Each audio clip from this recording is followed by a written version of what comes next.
Halo, assalamualaikum warahmatullahi wabarakatuh. Halo sobat PTDA, kembali lagi dengan channel kesayangan kalian, channel kesayangan para netizen, yaitu PTDA TV. Oke, langsung saja sekarang kita akan membacakan cerita tentang kisah-kisah muslim yang sekarang akan kita bacakan. Yang akan kita ceritakan adalah kisah tentang Nabi Ismail alaihissalam. Sebelum memulai, seperti biasa, kami tunggu 5 detik dari sekarang. Yang belum subscribe, 5, 4, 3, 2, 1. Oke, terima kasih yang sudah subscribe. Oke, Sobat PTDA, siapkan earphone dan headset kalian agar suara merdu VO ya, pengisi voice over ya, voice over betul, VO, voice over. Suara dari voice over dari cerita ini, suara merdunya agar lebih jelas terdengar, dan siapkan posisi rebahan terbaik kalian agar mendengarkannya dengan nyaman. Baik, kita mulai saja sobat lagi. Maaf, Sobat PTDA. Kisah Nabi Ismail alaihi salam. Kelahiran Nabi Ismail alaihi salam. Nabi Ibrahim alaihissalam ingin sekali memiliki keturunan yang soleh, yang beribadah kepada Allah Subhanahu wa Ta'ala dan membantu urusannya. Istrinya yang bernama Sarah pun mengetahui apa yang diharapkan suaminya, sedangkan dirinya mandul. Maka Siti Sarah memberikan budaknya yang bernama Siti Hajar kepada Nabi Ibrahim alaihissalam agar suaminya memiliki anak darinya. Selanjutnya Siti Hajar pun melahirkan Nabi Ismail alaihissalam yang akan menjadi seorang nabi. Setelah beberapa waktu dari kelahiran Nabi Ismail alaihissalam, Allah Subhanahu wa Ta'ala memerintahkan Nabi Ibrahim alaihissalam pergi membawa Siti Hajar dan Nabi Ismail ke Mekah. Maka Nabi Ibrahim alaihissalam pun memenuhi perintah itu, dan ia pun pergi membawa keduanya ke Mekah di dekat tempat yang nantinya akan dibangunkan Ka'bah mungkin ya, maaf. Tidak lama setelah sampai di sana, Nabi Ibrahim alaihissalam meninggalkan Siti Hajar dan Nabi Ismail alaihissalam di tempat tersebut dan ingin kembali ke negeri Syam. Ketika Siti Hajar melihat Nabi Ibrahim alaihissalam pulang, maka Siti Hajar segera mengejarnya dan memegang bajunya sambil berkata, "Wahai Ibrahim, kamu mau pergi kemana? Apakah kamu tega meninggalkan kami di lembah yang tidak ada seorang pun manusia dan tidak ada sesuatu apapun di sini?" Siti Hajar terus saja mengulang-ulang pertanyaannya berkali-kali hingga akhirnya Nabi Ibrahim alaihissalam tidak menoleh lagi kepadanya. Akhirnya Siti Hajar bertanya, "Apakah Allah Subhanahu wa Ta'ala yang memerintahkan kamu atas semua ini?" Nabi Ibrahim alaihissalam menjawab, "Ya." Siti Hajar berkata, "Kalau begitu Allah tidak akan menelantarkan kami." Kemudian Siti Hajar kembali dan Nabi Ibrahim alaihissalam melanjutkan perjalanannya hingga ketika sampai pada sebuah bukit dan mereka tidak melihatnya lagi.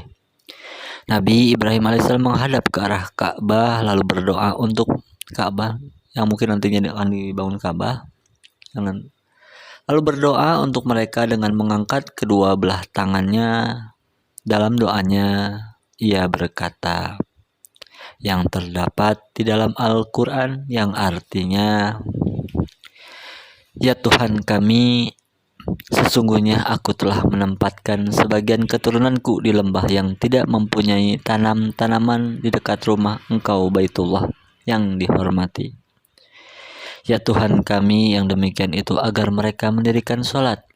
Maka jadikanlah hati sebagian manusia cenderung kepada mereka dan beri rizkilah mereka dari buah-buahan. Mudah-mudahan mereka bersyukur." Quran Surat Ibrahim ayat 37.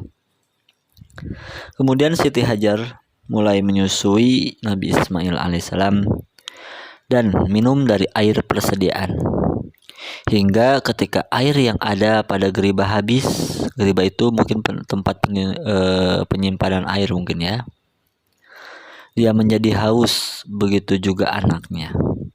Lalu dia memandang kepada Nabi Ismail alaihissalam, sang bayi yang sedang meronta-ronta. Kemudian Siti Hajar pergi meninggalkan Nabi Ismail dan tidak kuat melihat keadaannya. Maka dia mendatangi Bukit Sofa sebagai gunung yang paling dekat keberadaannya dengannya. Dia berdiri di sana lalu menghadap ke arah lembah dengan harapan dapat melihat orang di sana, namun dia tidak melihat seorang pun. Maka dia turun dari Bukit Sofa dan ketika sampai di lembah, dia menyingsingkan ujung pakaiannya lalu berusaha keras layaknya seorang manusia yang berjuang keras. Hingga ketika dia dapat melewati lembah dan sampai di Bukit Marwah lalu berdiri di sana sambil melihat-lihat apakah ada orang di sana.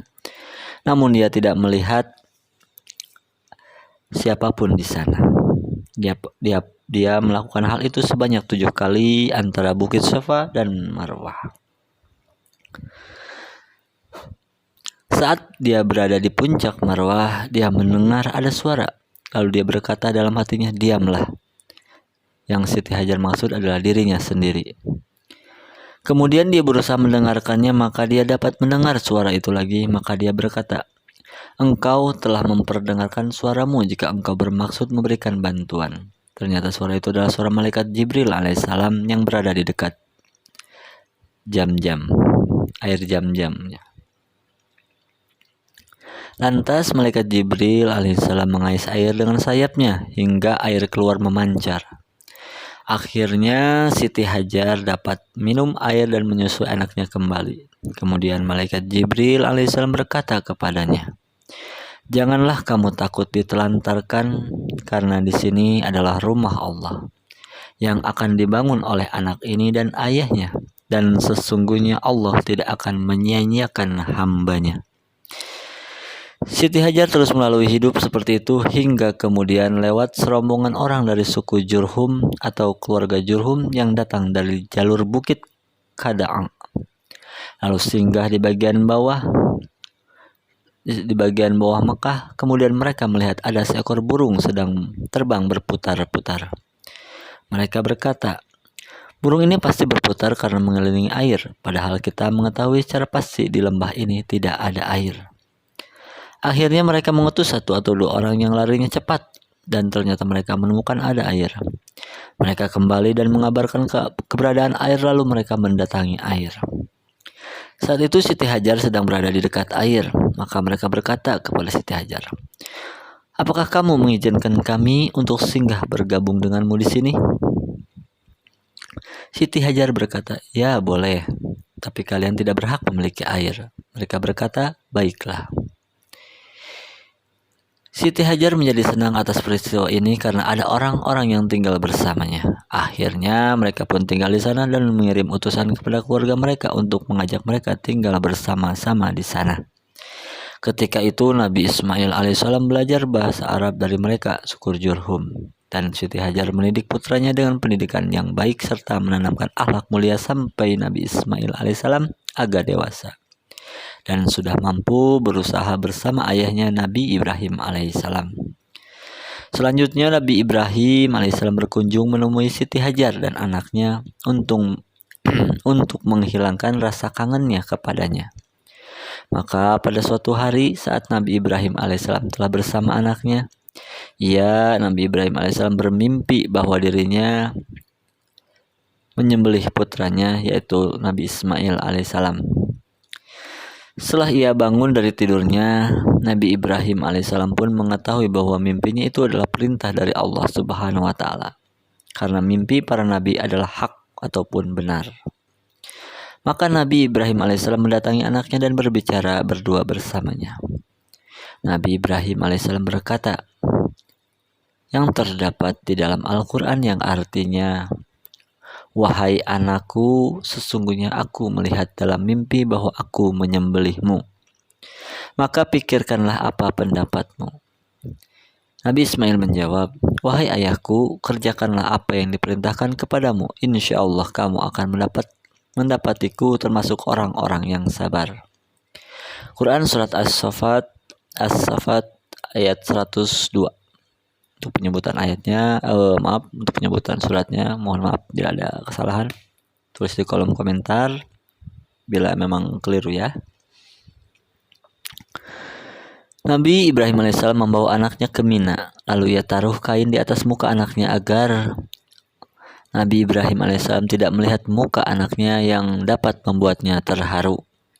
Sedangkan Nabi Ismail alaihissalam telah siap menerima keputusan Allah. Ketika Nabi Ibrahim telah membaringkan anaknya di atas pelipisnya dan keduanya telah menampakkan rasa pasrahnya kepada Allah Subhanahu wa taala, maka Nabi Ibrahim alaihissalam mendengar seruan Allah Subhanahu wa taala yang terdapat di dalam Al-Qur'an yang artinya, "Wahai Ibrahim, sesungguhnya kamu telah membenarkan mimpi itu. Sesungguhnya demikianlah kami memberi balasan kepada orang-orang yang berbuat baik. Sesungguhnya ini benar-benar suatu ujian yang nyata." Quran Surat As-Saffat ayat 104 sampai 106. Tidak lama setelah ada seruan itu, Nabi Ibrahim alaihissalam melihat malaikat Jibril alaihissalam dengan membawa kambing yang besar. Maka Nabi Ibrahim alaihissalam mengambilnya dan menyembelihnya sebagai ganti dari Nabi Ismail alaihissalam. Dari sinilah asal permulaan sunnah berkurban yang dilakukan oleh umat Islam pada tiap hari raya Idul Adha di seluruh penjuru dunia. Kisah-kisah tersebut bersumber dari Al-Quranul Karim, yang kedua dari Mausu'ah Al-Usroh Al-Muslimah, yang ketiga dari Sahih Bukhari, Sahih Sosil Anbiya, Ibnu Katsir, Tarizai, Salim Al-Hilali.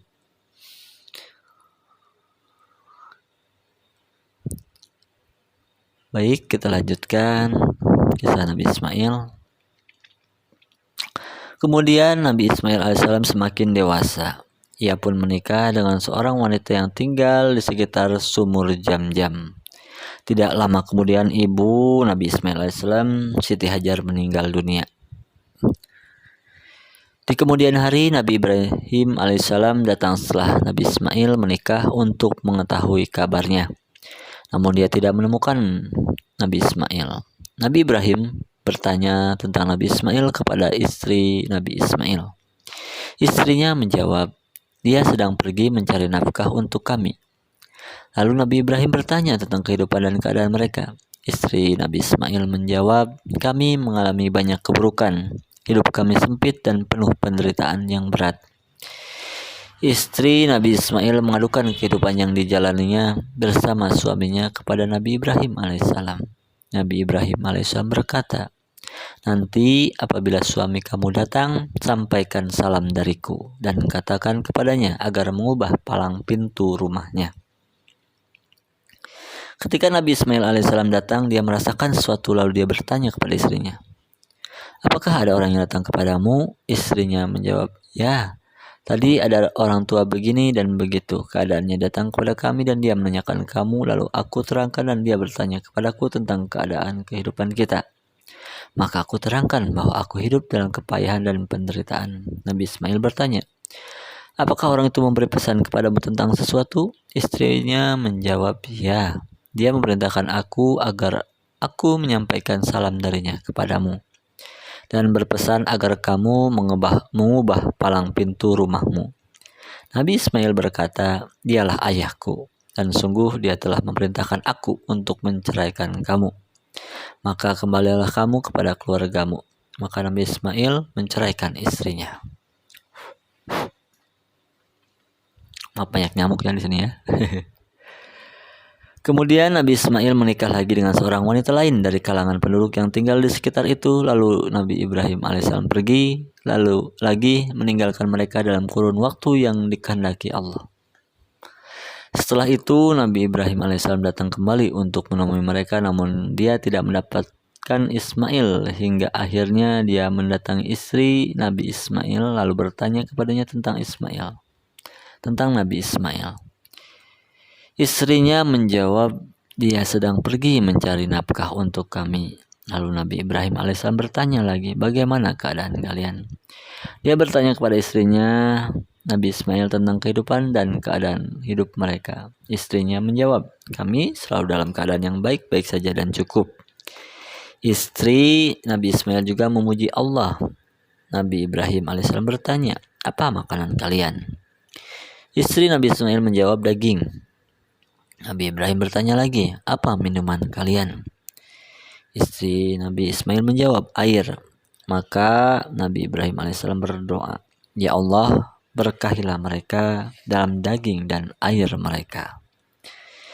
Nabi Ibrahim alaihissalam selanjutnya berkata, jika nanti suamimu datang, sampaikan salam dariku kepadanya dan perintahkanlah dia agar memperkokoh palang pintu rumahnya. Ketika Nabi Ismail datang, dia berkata, apakah ada orang yang datang kepadamu? Istrinya menjawab, ya. Tadi ada orang tua dengan penampilan sangat baik datang kepada kita, dan istrinya memuji Nabi Ibrahim. Dia bertanya kepadaku tentang kamu, maka aku terangkan. Lalu dia bertanya kepadaku tentang keadaan hidup kita, maka aku jawab bahwa aku dalam keadaan baik. Nabi Ismail bertanya, apakah orang itu memberi pesan kepadamu tentang sesuatu? Istrinya menjawab, ya. Dia memerintahkan agar aku menyampaikan salam darinya kepadamu dan berpesan agar kamu mempertahankan palang pintu rumahmu. Ismail berkata, dialah ayahku dan palang pintu yang dimaksud adalah kamu. Dia memerintahkanku untuk mempertahankan kamu.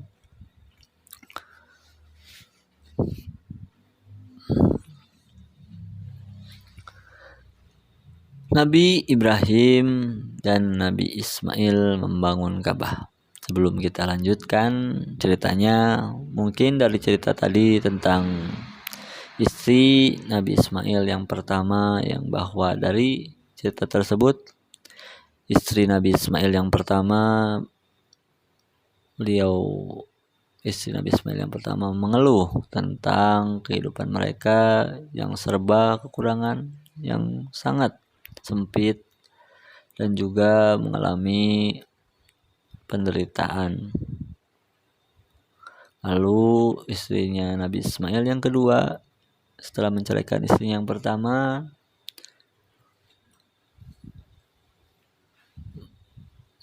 istrinya Nabi Ismail yang kedua menceritakan tentang bagaimana kehidupan mereka yang cukup. Mereka dapat makan dan minum dengan makanan yang baik.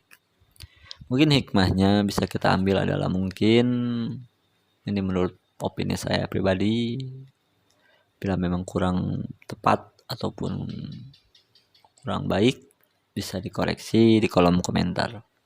Mungkin dari sini kita bisa melihat ataupun mendapatkan hikmah bahwasanya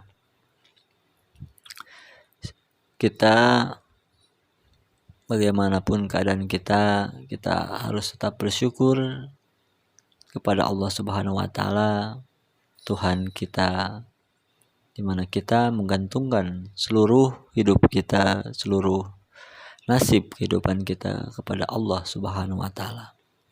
Hikmah yang bisa diambil adalah jangan pernah mengeluh bagaimanapun keadaan kita, tapi cobalah lihat apa saja nikmat-nikmat yang Allah Subhanahu wa taala berikan kepada kita. Baik, kita lanjutkan saja di mana Nabi Ibrahim dan Nabi Ismail membangun Ka'bah. Kemudian Nabi Ibrahim alaihissalam meninggalkan mereka lagi untuk waktu tertentu sebagaimana dikehendaki Allah. Lalu Nabi Ibrahim datang kembali setelah itu. Saat Nabi Ismail alaihissalam meruncingkan anak panahnya di bawah kemah dekat jam-jam, ketika dia melihatnya, dia segera menghampirinya dan berbuat sebagaimana layaknya seorang ayah terhadap anaknya dan seorang anak terhadap ayahnya. Kemudian dia berkata, wahai Ismail, Allah memerintahkanku dengan suatu perintah. Nabi Ismail berkata, lakukanlah apa yang diperintahkan oleh Allah. Alhamdulillah. Nabi Ibrahim berkata lagi, apakah kamu akan membantu aku? Nabi Ismail berkata, ya, aku akan membantumu. Nabi Ibrahim berkata, Allah memerintahkan aku agar membangun rumah di tempat ini. Nabi Ibrahim alaihissalam menuju ke suatu tempat yang agak tinggi dibanding sekelilingnya. Dekat tempat itulah keduanya meninggikan pondasi Baitullah ataupun Ka'bah. Ismail bekerja mengangkut batu-batu sedangkan Nabi Ibrahim yang menyusunnya ataupun membangunnya. Hingga ketika bangunan sudah tinggi, Nabi Ismail alaihissalam datang membawa batu itu lalu meletakkannya untuk Nabi Ibrahim agar bisa naik di atasnya, sementara Nabi Ismail memberikan batu-batu.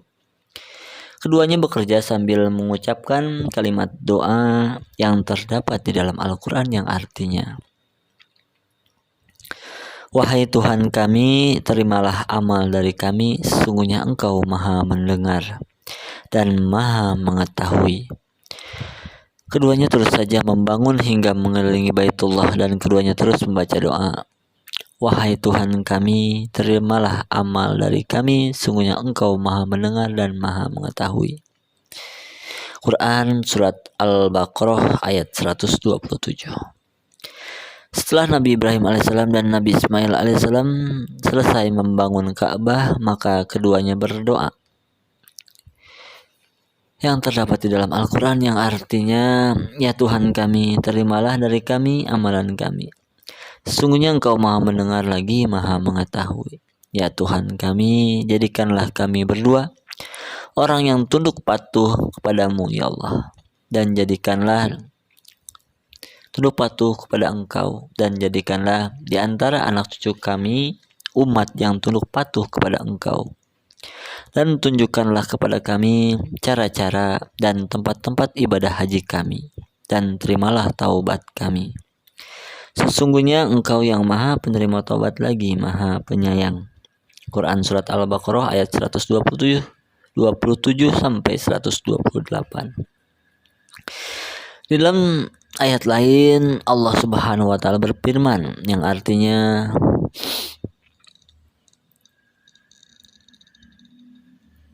Allah Subhanahu wa taala memuji nabinya Ismail alaihissalam dan menyifatinya dengan sifat hilm, santun, sabar, menepati janji, menjaga sholat dan memerintahkan keluarganya menjaga sholat. Quran Surat Maryam ayat 54 sampai 55. Yang tadi itu yang di atas bukan artinya ya. Cuman dari firman Allah Subhanahu wa taala dalam Quran Surat Maryam dan ayat 54-55 itu kurang lebih seperti itu isinya. Nabi Ismail menjadi rasul yang diutus kepada kabilah-kabilah yang tinggal di sekitar sumur Jam-Jam, kabilah Jurhum, Amalik, dan penduduk Yaman. Allah memberikan wahyu kepadanya. Allah Subhanahu wa taala berfirman yang artinya, "Sesungguhnya kami telah memberikan wahyu kepadamu sebagaimana kami telah memberikan wahyu kepada Nuh dan nabi-nabi yang kemudiannya. Dan kami telah memberikan wahyu pula kepada Ibrahim, Ismail, Ishak, Yakub dan anak cucunya, Isa, Ayub, Yunus, Harun dan Sulaiman. Dan kami berikan Zabur kepada Daud." Quran Surat An-Nisa ayat 163. Nabi Ismail alaihissalam adalah nenek moyang bangsa Arab dan ia adalah orang yang pertama memanah. Nabi Muhammad SAW pernah bersabda yang artinya, "Panahlah wahai keturunan Ismail karena nenek moyangmu adalah seorang pemanah." Hadis riwayat Bukhari. Selesai dengan pertolongan Allah dan taufiknya. Alhamdulillah, itulah kisah dari Nabi Ismail alaihissalam yang mana Nabi Ismail alaihissalam membangun Baitullah ataupun Ka'bah bersama ayahnya yaitu Nabi Ibrahim alaihissalam. Mudah-mudahan cerita ataupun kisah Muslim pada hari ini memberikan banyak manfaat, faedah, dan hikmah untuk kita semua yang mendengarkan dan terkhusus untuk diri saya pribadi yang menceritakannya. Oke, mungkin itu saja Sobat PTDA. Kita akan lanjut di next episode. Terima kasih yang sudah mendengarkan sampai akhir. Terima kasih yang sudah mendengarkan juga sampai akhir. Jangan lupa like dan subscribe-nya agar memotivasi ataupun menjadi motivasi kami tim dari PTDA TV untuk membuat konten ataupun video-video ataupun info-info yang bermanfaat lainnya.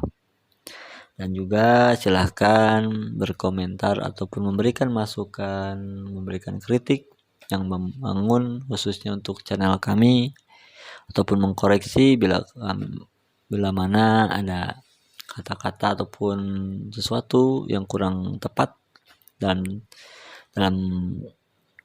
dalam kami menyampaikan cerita ini. Mungkin itu saja sobat PTDA. Sehat selalu dan sukses juga untuk segala usaha, pekerjaan dan segala halnya. Billahi taufiq wal hidayah. Wassalamualaikum warahmatullahi wabarakatuh.